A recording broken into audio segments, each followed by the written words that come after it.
Olá, tudo bem, nono ano? Sejam bem-vindos à aula de geografia dessa semana. Primeiramente, queria me desculpar pela semana passada que eu fui postar lá no sistema da escola e coloquei lá oitavo ano. Poxa vida, o Vinícius ficou triste e reclamou lá no sistema. Desculpa, tá, Vinícius? É porque, na verdade, eu tinha cometido uma confusão. Eu havia postado a aula de vocês no oitavo ano. Aí eu vi que eu tinha feito errado. E para eu não escrever novamente, eu fui lá e copiei e colei. Mas quando eu copiei e colei, eu esqueci de mudar a turma, tá bom? Então foi isso que aconteceu. Confusão. Desculpa, não vai mais acontecer. Assim espero. Mas se acontecer, vocês me corrigem de novo que a gente arruma, tá bom? Então, olha só. Essa semana nós vamos continuar falando sobre a Ásia, né? E vamos falar sobre a economia asiática, né? O que está envolvido então aí nessa parte de economia da Ásia? Então, estão inclusos, né, na economia a agricultura, a pecuária, o extrativismo e também, né, as atividades industriais. Então, a gente vai falar um pouquinho de cada coisa, tá? De acordo com o conteúdo da maneira que ele está vindo na sequência ali no livro de vocês. Tem algumas atividades, dessas atividades nessa aula exclusivamente, não são em todas, não se acostumem, eu vou auxiliá-los, né, a responder essas questões, tá bom? Porque tem algumas ali que são um pouco mais complicadas, então algumas ali eu vou dar uns toques aqui durante a aula, por isso que eu vou fazer um acompanhamento do livro durante essa aula, tá bom? O início do conteúdo, então, de geografia, está lá na página 262. Outra coisa que eu queria me desculpar é que eu tô sem o jaleco, mas é porque eu tô com tanta blusa que ele não tava servindo direito, tá bom? Não tava dando certo. Aí eu coloquei minha blusa que é igual a blusa da Kawane. Bom gosto, né? Então vamos lá. Pessoal, então a economia asiática, embora seja, né, o maior continente de todo o planeta, é uma economia um tanto quanto complicada. Primeiro porque eles dependem, a grande maioria da população é muito dependente das atividades primárias. O que são essas atividades primárias? São as atividades do campo, que dependem ainda da produção de matéria-prima, né? Então, a pecuária e a agricultura. Uma grande parte da população da Ásia ainda depende disso, principalmente na China e na Índia e nos países mais áridos, né, que estão no Oriente Médio e também na Ásia Central. Pessoal, então, lá no livro de vocês, a primeira parte que está falando, lá na página 262, fala um pouquinho, né, sobre um filme. Um filme que está sugerindo lá, eu ainda não assisti, mas eu achei bem interessante ali, porque fala um pouquinho do Monte Everest e das pessoas que trabalham fazendo esse trajeto de subida do Monte Everest levando turistas. E elas são muito mal pagas para fazer esse serviço e muitas delas morrem fazendo esse tipo de serviço, né? Porque como no período em que é liberado, né, no período mais quente, que é liberado para fazer essa subida do Monte Everest, muitos turistas vão até lá. E as empresas de turismo, elas cobram uma fortuna, mas elas pagam uma mixaria para esse pessoal que vai lá trabalhar e levar esses turistas até lá em cima. E uma boa parte deles morrem. E esse filme, ele fala justamente sobre isso. O nome do filme é Sherpa, tá? Então ele é um filme do ano de 2015 e que fala sobre um pouquinho aí dessa trajetória.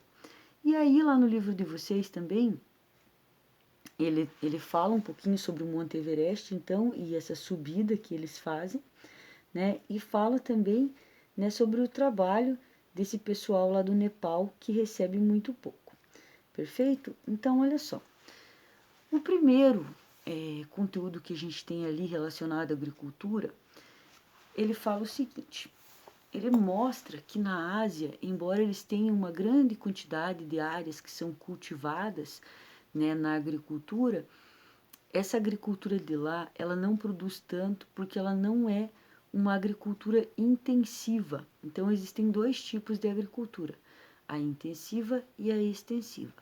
No caso da primeira, da intensiva, é a agricultura como ela é praticada aqui no Brasil.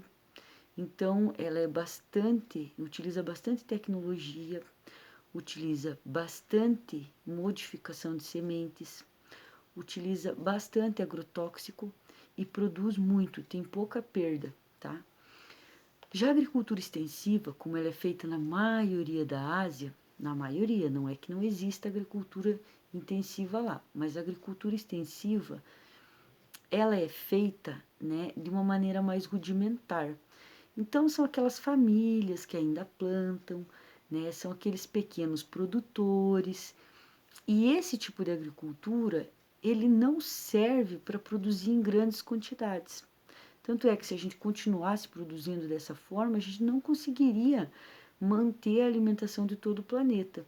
Então, por isso que a Revolução Verde, que ocorreu a partir da década de 60, ela foi tão importante, porque ela mudou, né, essa maneira de produzir no campo. E aí, quando ele fala da agricultura lá da Ásia, ele traz dois conceitos, tá? Ele fala um pouquinho da agricultura que é produzida em Israel. Em Israel é muito árido, tá? Então fica no Oriente Médio também, e eles têm uma grande dificuldade em relação à água. Mas em contrapartida tem o Rio Jordão que passa em Israel, né, justamente na fronteira ali, que vai desaguar no Mar Morto depois, e que eles utilizam muito para irrigação. Tanto é que o Mar Morto está ficando cada vez recebendo menos água por conta disso, porque está sendo muito utilizado para irrigação as águas do Rio Jordão. E aí tem dois conceitos lá, tá? Que são os reboots e o mochav. Esses dois conceitos estão relacionados ao tipo de produção, tá? Então, aqui são propriedades estatais, são chamadas de reboots. E mochav são as propriedades que são privadas, então são das pessoas. Mas essas propriedades, ela é muito comum daquela região lá e ela tem uma produção, né, um pouco maior, ela tem um pouco mais de tecnologia, tá? Então é um pouco diferente da produção extensiva que é praticada no restante ali da Ásia. Isso também é praticado no Japão, tá, gente? Esses termos aqui que eu falei para vocês. A produção do arroz, então, lá na Ásia, ela é muito, muito, muito ativa, né? A grande maioria da Ásia tem o hábito, o costume de comer arroz. E eles produzem muito arroz até mesmo pela condição climática que eles têm lá. O arroz se dá muito bem, né, naquelas regiões. Até se vocês procurarem, até nas pequenas propriedades, nas encostas, né, das montanhas, eles conseguem fazer o plantio do arroz a partir daquelas curvas de nível e do terraceamento. Então eles vão fazendo aquelas. Eu vou ver se eu salvo algumas imagens ali e coloco no sistema da escola para exemplificar isso para vocês, tá bom? Porque falando assim é meio esquisito, não vai dar para lembrar, mas eu coloco lá para vocês darem uma olhadinha. Aqui no Brasil, durante o período de colonização, a gente ficou conhecendo um sistema de produção agrícola que era chamado de plantation. E lá na Ásia isso também ocorre. O que é esse sistema de plantation? Esse sistema ele produz monocultura, então é um único tipo de planta, né, que eles cultivam, e a grande maioria da produção é voltada para a exportação. O que isso vai refletir? Vai refletir principalmente na falta de alimentos para as pessoas que vivem ali. Porque como eles produzem só aquilo e eles vendem, então acaba que não tem outros produtos que eles necessitam para se alimentar. Outra coisa que também acontece lá é a agricultura familiar. A agricultura familiar é aquela agricultura onde as pessoas produzem aquilo que elas vão se alimentar. Então elas produzem um pouquinho de cada coisa de acordo com aquilo que elas vão precisar, ok? E aí tem algumas atividades lá para vocês fazerem.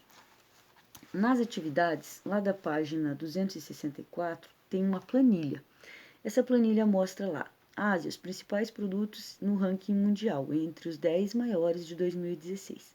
Então, nós temos algodão, amendoim, café, chá, cana-de-açúcar, látex e tabaco. Aí aqui a gente tem, né, os produtores aqui conforme, né, eles produzem a quantidade do que foi citado aqui na primeira coluna. Essa atividade, ela pergunta assim: analisando os dados da tabela, é possível afirmar que a Ásia possui um papel importante na produção de produtos agrícolas? qual é o país que se destaca? Qual é o país que mais produz ali, né, esses produtos agrícolas?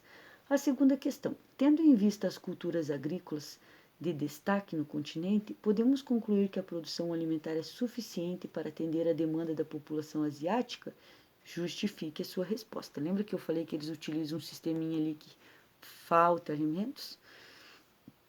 Outra coisa, visando a maior produtividade nas áreas que adotam o sistema de plantations, ele está sendo mecanizado. Então, essa produção que eles faziam para exportação, uma boa parte está sendo mecanizada. Então, essas pessoas que trabalhavam lá, automaticamente podem ficar sem o quê? Sem ter onde trabalhar.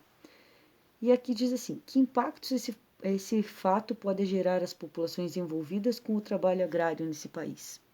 E essas pessoas que ficam desempregadas, elas vão para onde? E não vão causar problemas nesse lugar onde elas vão? Pense um pouquinho lá para responder. Depois, a gente tem ali a pecuária.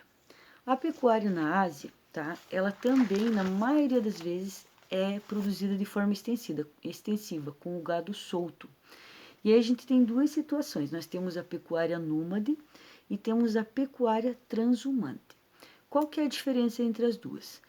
No caso da pecuária nômade, né, principalmente nas regiões mais áridas, os produtores, o que eles vão fazer? Eles vão ficar mudando de um lugar para o outro, buscando um lugar que tenha alimentos para os animais, né, pastagem, e que tenha água. Né? Então eles vão circulando ali, vão procurando lugares onde eles possam alimentar os animais.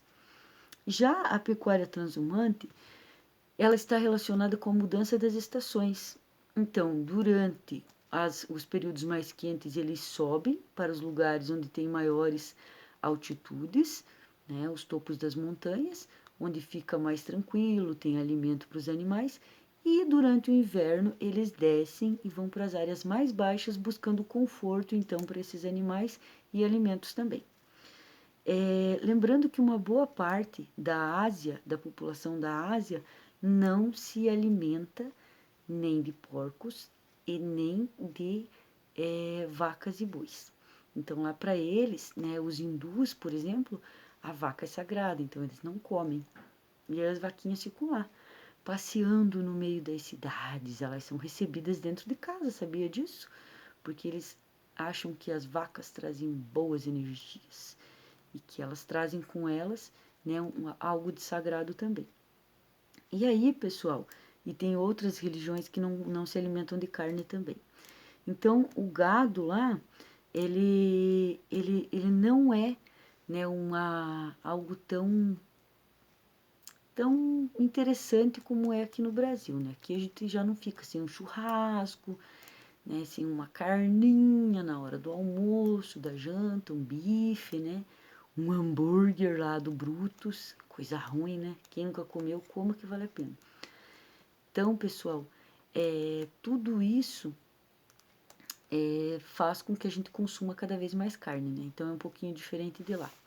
Eu ia continuar aqui, mas o nosso vídeo vai acabar ficando um pouco longo. Então eu vou deixar para a próxima semana para a gente falar dos recursos minerais energéticos e também da indústria, tá bom?